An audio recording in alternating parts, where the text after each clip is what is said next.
It could be any reason. There could be 1,000 reasons. So that would be the place to go. Yes, but don't justify your doubt.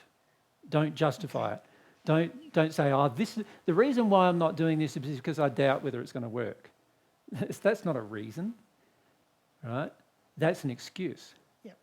Doubt can be removed from within you by doing some kind of experiment to remove the doubt. See, a true scientist, if you think about it, all of us need to be a true scientist if we're going to engage the world we're in. A true scientist would go, I don't know whether this is true. So he's aware that he might not know something, but he doesn't decide to use doubt as a way of not finding out. What he does instead is he creates an experiment and then he engages the experiment to find out the truth.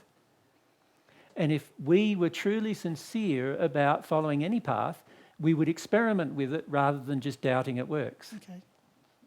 So I can feel I'm judging my doubt and thinking I can't move from there. So instead of just I'd start with rage, Teresa. Yeah. Doubt is a great way to avoid rage.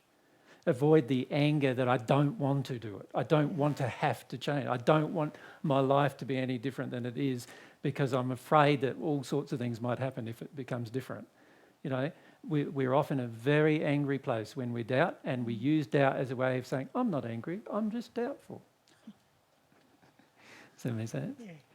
I'm not angry, I'm not resistive. See, a person who's not resistive, even though they might not know something, they will create an experiment to find out. Yep. That's what a person who's not resistive does. A person who doubts is resistive, and so they don't create the experiment. They just say, I doubt that. And you say, what are you doing about your doubt? What do you mean, what am I doing about my doubt? I just don't believe it's true. I don't know if it's true. There's no way of knowing it's true. But I'm just saying there is a way of knowing it's true. You have to experience some emotion. You go, I doubt that. And can you see what happens with a person who uses their doubt as an excuse? Basically, in the end, it's very hard to have any meaningful conversation with them. Because anything you say, they're going to doubt. Yeah. Right? And it's very, very hard to have any resolution of any problem with a person who doubts. The most frustrating person, I doubt whether there's any real scientist who actually does experiments doubting from the beginning. They have an imagination, they have a desire developed, they want to resolve the question. They are unsure about their knowledge from the beginning, but they don't use doubt as a way of avoiding the experiment. So you've got to be very careful with doubt. Yeah. It's just really a passive-aggressive way of expressing rage. Does that make sense? Yep. It's almost time for a rest for me, for a break for 10 minutes or so. I was just going to say, I looked at a lot of what you had there and I thought, this is so true for me at the moment, a lot of it. And then I had this feeling of excitement mixed with this flutter in my chest with fear and all this kind of stuff. And after the experience that I had last Thursday with you guys, I thought, I'm going to try to see what this feels like. So I'd let myself feel or whatever I need to feel about it. Yep. And then I watched God's law of attraction go into supercharge. Yep, as it does. Because your desire has increased. And then it was like everything around me was constantly bringing up some feelings inside of me that I was constantly being challenged. And I've started to go into this place where I was feeling good, feeling bad, feeling good, feeling bad, feeling good because of my resistance, of course. And then now it's like, I've noticed everyone's addiction to try to help me feel better.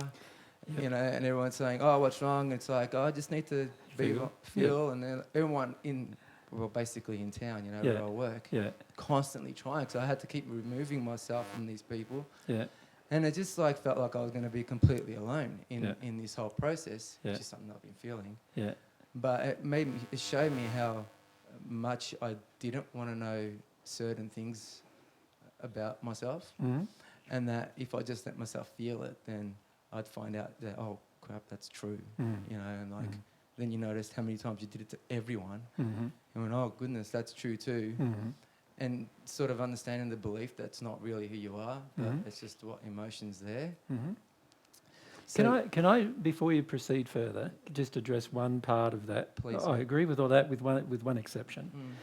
That is that this feeling that you're going to be alone, feeling your life. Yeah. The fact is, you are alone. Yeah. So why do you find that sad? Because it just feels like it's true at the moment. That's why. I mean, emotionally, because of my beliefs. Yeah, but see, only you can feel what you feel. No one else can do it. Even your soulmate can't do it for you. So when it comes to your feeling experience, you are alone in the sense that only you can feel what you feel. Yeah. And I want someone to be with me when I do it. And at the moment you feel that's a bad thing. Yeah. Yeah, I think it's a wonderful thing. I'm so glad that I don't have to feel your emotions. So I said, I have enough trouble feeling my own. And once you get to the point where you desire your own, you're also so glad that you don't have to process anybody else's emotions, go through the feelings and experience of everyone else's emotion. Because the reality is, every single one of us need to learn that we are an individual. Yeah. And to be an individual means that you have to process or go through or experience your own emotion. That's the only way you can be an individual. So it's actually a great thing about free will and a great thing about what it means to be an individual. Does that make sense? Yeah, yeah. But you're not going to feel that while you feel lonely emotions. Or I don't want to feel that loneliness in the first Correct. place. Yeah. Correct.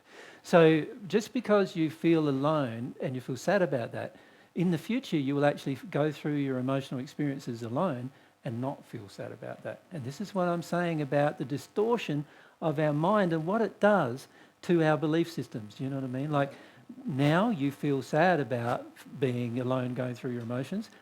You will at some point in the future feel very glad that you're alone going through your emotions. Does that make sense? Like I don't want. I mean, there's an emotion in me that wants people to feel like to share with make you. me feel better. Yeah. In Yep. my emotion. Yeah, I And understand. I get away because I'm trying to experiment to get away from people to do it alone. Yeah. But it's in that place where I feel like, oh, it'd be good if I had someone that said, oh, that's all right, Fab, you need to go there. But I don't when I'm in that place. I've never had anybody say that in my entire emotional experience. So I don't see even that as being good. And the reason why I don't see it as being good is because in the end you don't learn to have your own emotional experience if somebody else goes It's like driving to Sydney and getting lost. Yeah, you've got to get... Yeah. If you scared think to- about it, the person who goes through their own emotional experience in the end will learn to honour their own emotional experience the most. When you go through an emotional experience because somebody else has, you're not going to honour that experience as much. No.